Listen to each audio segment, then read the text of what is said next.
Fala aí, galera, tudo bem? Vamos nós para mais uma aula de história hoje, tranquilo? E o nosso tema vai ser o tempo. Para te auxiliar nesse tema, eu coloquei aí no grupo, junto com o link dessa aula, o link de uma aula que foi gravada pela Multirio e que também trata do mesmo assunto e que vai te ajudar aí a complementar esse conteúdo, tranquilo?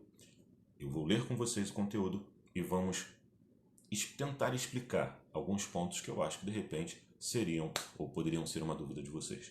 Beleza? Vamos começar pelo parágrafo aqui, ó. A linha do tempo. A linha do tempo organiza os fatos históricos e os acontecimentos em uma ordem cronológica, que é uma ordem que nós marcamos tanto no relógio quanto no calendário. Tranquilo? A linha do tempo do calendário cristão é dividida em duas partes: a parte anterior ao nascimento de Cristo e a parte posterior ao nascimento de Cristo. Aqui ao lado nós temos justamente um esquema para tentar te fazer compreender isso melhor e deixa eu me reposicionar aqui, ó, na tela. Olha que bacana esse aplicativo, cara, absurdo. Aqui em cima de mim, ó, eu tenho o ano zero, que representa o ano do nascimento de Jesus Cristo. E ele é chamado de Anno Domini. Olha lá em cima, em vermelho, AD, Anno Domini. Todo acontecimento posterior a esse ano zero, nós vamos chamar de depois de Cristo, tranquilo? E todo acontecimento anterior ao nascimento de Cristo, nós vamos chamar de antes de Cristo. E repara numa coisa, depois de Cristo recebe DC ou não, quando você grafa no caderno. Por exemplo, hoje nós estamos vivendo um período que é posterior ao nascimento de Jesus Cristo e você não é obrigado a colocar na data do seu caderno ou em qualquer outro lugar 2021 DC. Não tem obrigatoriedade, porque subentende-se que nós estamos tratando de um período que é posterior ao nascimento de Cristo. Agora, se você estiver tratando de um período anterior ao nascimento de Jesus Cristo, então você é obrigado a escrever AC depois do ano. Por exemplo, se nós estivéssemos vivendo hoje antes de Cristo, a grafia correta seria 2021 AC.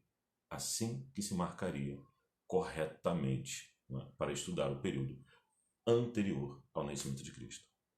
Tranquilo? Então espera aí, só para lembrar, professor, só para lembrar, só para fixar. Se eu estou tratando de um período posterior ao nascimento de Jesus Cristo, que aconteceu depois do nascimento de Jesus Cristo, eu preciso escrever DC depois do ano? Não, não precisa. E se eu estiver tratando de um período que aconteceu antes de Jesus Cristo, eu preciso escrever AC depois do ano? Sim, precisa, é obrigatório. Beleza? Vamos seguir com o texto. A linha do tempo, ela é... Desculpa, já ia lendo uma linha errada ali, que é uma indicação do texto acima. Vamos para o parágrafo aqui, ó, corretamente.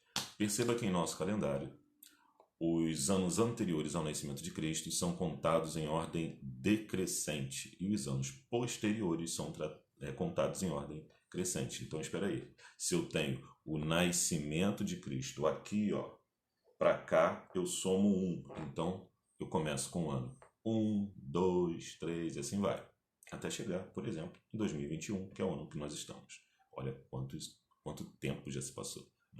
Quando você trata do lado de cá, a contagem ela é negativa. Então seria -1, -2, -3 e assim vai.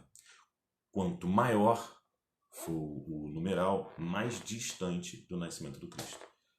Enquanto aqui, idem. Quanto maior, mais distante. Tranquilo? Quanto menor, mais próximo. Quanto menor, mais próximo. Não entendeu? Se eu estiver falando do ano 3 antes de Cristo, eu estou falando de um período bem próximo aqui.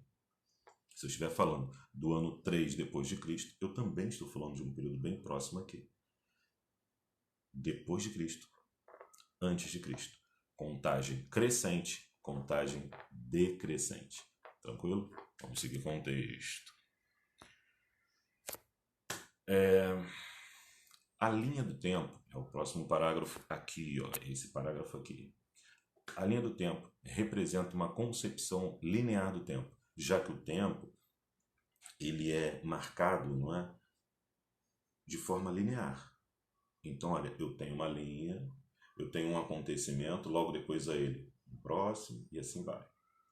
Se é para cá, eu estou falando do futuro. Se é para cá, eu estou falando do passado. Então, por exemplo, vou estalar o dedo aqui, ó. E tudo que eu falo agora, eu estou falando depois de eu ter estalado o dedo. Tem como eu indicar alguma coisa que aconteceu anterior ao estalar de dedos? Tem sim. Eu vou colocar o meu estalar de dedos aqui e tudo o que aconteceu depois para cá. Para cá, eu digo que foi antes do meu estalar de dedos. Do mesmo jeito que está mais grafado lá em cima a respeito do nascimento de Jesus Cristo. Tranquilo? Futuro. Passado. Parece bobeira, mas vamos seguir com o texto. A linha do tempo é uma ferramenta de organização temporal fundamental para estudar história. E ela vai seguir alguns princípios, que é o princípio da sucessão, aqui ó, o princípio da sequência. O princípio da sucessão é que nós vamos sempre ter a ideia do antes e do depois, tranquilo? Já a sequência, que vai ser produzida por uma sucessão de coisas, é a forma como nós vamos organizar esses acontecimentos. Então, sequenciado. Um, depois o outro, depois o outro, depois o outro. Um anterior a ele, e assim vai. Tranquilo? Já a duração é o tempo que vai levar para que determinado acontecimento se processe. Simultaneidade é quando acontece ao mesmo tempo. Permanência é quando aquele acontecimento ele gera ele faz com que algumas coisas durem muito mais do que deveriam, não é? Por exemplo, a pandemia. Ela teve início lá em março do ano passado e mesmo após o seu fim, que ainda não chegou, eu tenho certeza que nós vamos ver alterações no comportamento dos seres humanos. Não é? Nós nos comportávamos de uma maneira antes da pandemia e provavelmente nos comportaremos de outra após a pandemia. Eu digo principalmente no que diz respeito à questão do cumprimento. Não é? Vamos ver, é uma suposição minha.